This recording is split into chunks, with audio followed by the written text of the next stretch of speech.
पहले की बात है। इब्राहीम अलैहिस्सलाम अल्लाह के नबी और पैगंबर थे।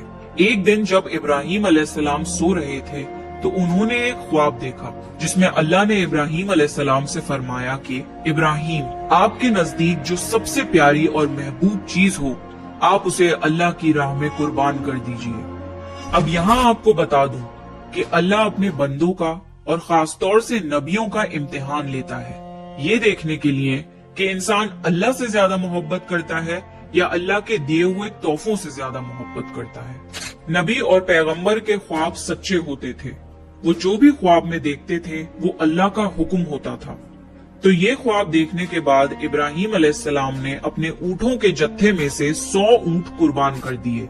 आज के जमाने में ये 100 कीमती गाड़ियां सैक्रिफाइस करने के बराबर है।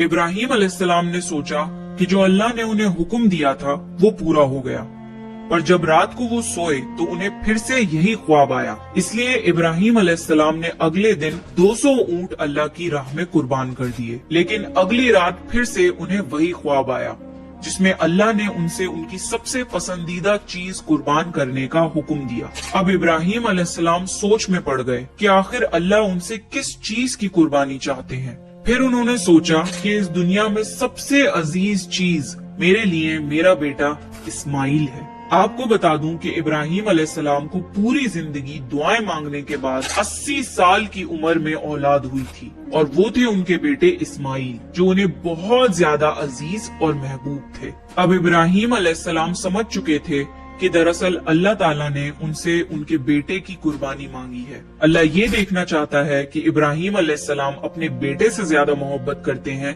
या अल्लाह से। इब्राहीम अलैहिस्सलाम के लिए ये बहुत बड़ा इम्तिहान था। अगले दिन इब्राहीम अलैहिस्सलाम उठे और अपनी बीवी हाजरा को कहा कि हमारे बेटे इस्माइल को नहलाकर अच्छी तरह तैयार कर दीजिए।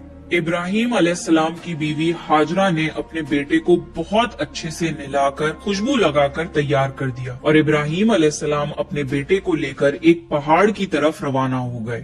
इब्राहीम अलैहिस्सलाम ये तकलीफ भरा फैसला कर चुके थे कि वो अपने बेटे की कुर्बानी देंगे, पर शैतान को कैसे मंजूर होता कि कोई अल्लाह की इताअत करे।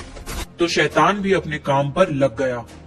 वो सीधा इब्राहीम अलैहिस्सलाम की बीवी हजरत हाजरा के पास एक बुजुर्ग की शक्ल में गया और उनसे कहा कि इब्राहीम तुम्हारे बेटे को किसी दावत पे नहीं बल्कि उसे कुर्बान करने के लिए लेके गए हैं। ये सुनकर हजरत हाजरा बहुत हैरान हुई, पर वो समझ गयी कि ये जरूर अल्लाह का हुक्म होगा। तो उन्होंने शैतान से कहा कि अगर अल्लाह ने इब्राहीम को ऐसा करने का हुक्म दिया है तो ये हमारी खुशकिस्मती है। ये तो मेरा एक बेटा है, अगर मेरे इस्माइल जैसे 1000 बेटे भी होते तो मैं खुशी खुशी उन्हें अल्लाह की राह में कुर्बान कर देती। सोचिए, एक माँ के लिए ये कहना कितनी बड़ी बात है। जब शैतान हजरत हाजरा को भड़काने में नाकाम हो गया तो सीधे उनके बेटे इस्माइल अलैहिस्सलाम के पास गया और कहने लगा कि तुम्हारे बाबा तुम्हें किसी दावत में नहीं बल्कि तुम्हें मारने के लिए लेके जा रहे हैं। जवाब में इस्माइल अलैहिस्सलाम ने कहा कि अगर ये अल्लाह का हुक्म है तो मेरे लिए इससे बड़ी क्या खुशनसीबी की बात है कि मैं अल्लाह की राह में कुर्बान हो जाऊं।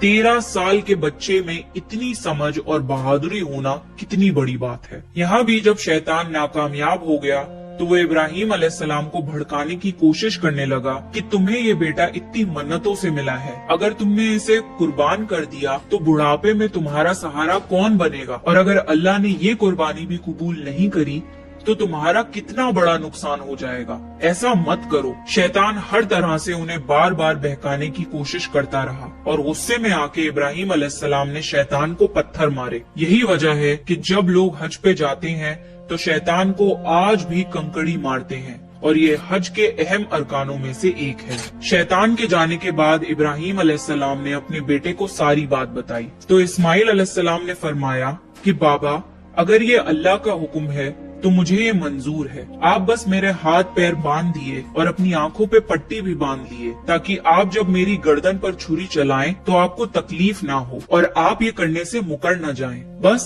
फिर इब्राहीम अलैहिस्सलाम ने अपने बेटे के हाथ पैर बांध दिए और अपनी आंखों पर पट्टी भी बांध दी और जब उन्होंने इस्माइल अलैहिस्सलाम की गर्दन पर छुरी चलाई تو ایک جانور کی آواز سن کر وہ حیران ہو گئے۔ انہوں نے جب آنکھوں سے پٹی کھولی تو ایک دمبا ذبح ہوا تھا اور اسماعیل علیہ السلام ان کے پاس کھڑے مسکرا رہے تھے۔